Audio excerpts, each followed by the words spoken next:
Luffy, pinakitaan ng mga Gorosei kung gaano kalakas ang Sun God Nika? Bale lumabas na nga ang spoilers para sa paparating na chapter 1111 at still yung mga magaganap daw sa paparating na chapter na to yung pagpapatuloy ng nangyayaring laban ng mga Gorosei sa Egghead Island. At ang unang ang impormasyon sa spoilers sinasabing may isang Gorosei nga daw na pwersahang pumasok sa Labu Pace. Base nga sa last chapter ang nakita nga nating Gorosei na dali-daling pumunta sa Labu Pace etong si Gorosei Mars. Kaya naman ay assume na siya yung tinutukoy na Gorosei dito, although hindi siya pinangalanan. Ang sumunod na impormasyon naman yung update patungkol sa laban nila Zoro at Rob Lucci. Sinasabi nga na talagang tapos na daw yung laban ng dalawang to. At in fact natalo na nga daw itong si Lucci sa ataking ginawa sa kanya ni Zoro sa last chapter. Pero kahit natalo na nga daw itong si Rob Lucci nakatayo pa rin daw siya. So we assume na buhay pa itong si Rob Lucci. Excited nga akong malaman kung ano ang magiging reaksyon niya once na makita niya na yung mga master niyang Gorosei na nandito na rin pala sa Egghead Island. Since nakita nga natin yung confidence na naibigay sa kanya nung time na malaman niyang nandito na pala sa isla si Admiral Kizaru. Grabe nga yung naging yabang niya. At sinabi pa niya na isipin na nga daw ng buong Straw Hat Pirates na patay na sila. Ngayong magtutulungan na daw sila ni Admiral Kizaru. Kaya naman ay wonder kung ganitong confidence rin ba yung maibibigay sa kanya ng pagdating ng mga Gorosei. O dahil sa naging pagkatalo niya kay Zoro, mababaliktad yung pananaw niya. At may isip niyang baka kayanin nga ng Straw Hat Pirates na talunin itong mga Gorosei. Anyway, ang sumunod na impormasyon nga sa spoilers tinanong daw nila Brogy at Dory si Luffy patungkol sa Sun God Nika. Pero dahil nga sa alam naman nating wala pang idea si Luffy patungkol sa totoong nature ng Devil Fruit niya, hindi nga niya masagot itong sila Brogy at Dory. Bagkos nako-confuse nga daw siya sa tanong nila. Bale unti-unti na ngang nire-reveal ni Oda na talagang may koneksyon yung Sun God Nika at si Joy Boy sa mga Giants during Void Century. Bukod nga sa pinepraise nila ito base sa naging flashback ni Big Mom sa Elbaf, gaya nga ng nabanggit ko sa mga past videos natin, 3 generations ago nga lang para kila Brogy at Dory itong Void Century na naganap 800 years ago. Since sinasabi nga na ang lifespan daw ng mga Giants umaabot ng 300 plus years. Meaning yung mga lolo nila Brogy at Dory naabutan pa yung unang Joy Boy. Anyway, nagpatuloy na nga daw ulit itong laban nila Luffy sa mga Gorosei. So para magkaroon nga kayo ng mas malinaw na perspective sa nagaganap ngayon sa laban ng mga Gorosei sa Egghead Island,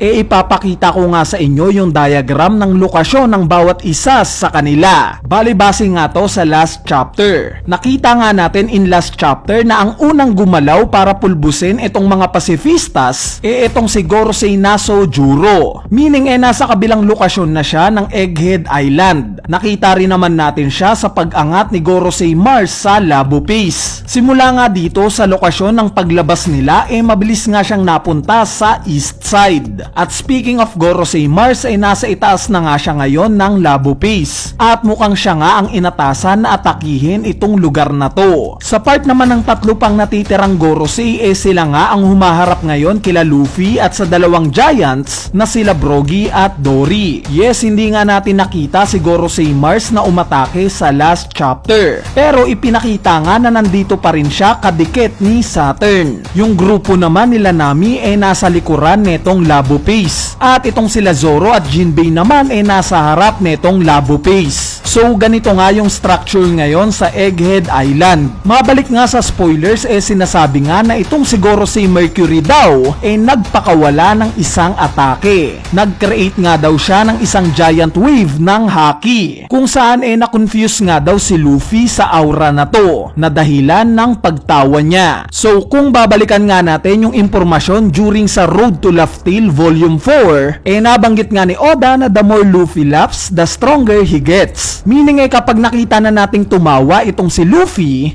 panigurado na may gagawin siyang kakaiba. May malakas siyang ipapakita. At indeed, meron nga. Dahil ang sumunod na impormasyon nga sa spoilers, sinasabing itong atake daw ni Gorosei Mercury na isang wave ng haki, nasa laglang nila Brogy at Dory. At out of nowhere nga daw, bigla na lang nag-create itong si Luffy ng isang baseball bat, kung saan ipinang-atake nga daw niya ito sa isang Gorosei. So hindi nga malinaw yung specific information kung ipinang-atake ba to ni Luffy sa atake ni Mercury. Pero we assume na ganito nga ang nangyari. Since as stated nga, home run yung tinutukoy sa spoilers. Bali mapunta nga sa iba pang nagaganap sa Egghead Island. Ang sumunod na impormasyon nga sa spoilers, sinasabing itong Straw Hat Gang daw, pumunta na sa barko ng mga Giants para tumakas. So itong part nga na to, tatalakayin na lang natin sa mismong chapter review natin. Since hindi nga ito malinaw. Dahil nakita naman natin sa last chapter na nasa Labo Phase pa itong grupo nila Nami. At hindi nga sila makakaalis sa Labo Phase hanggat nakabukas pa yung barrier neto. Meaning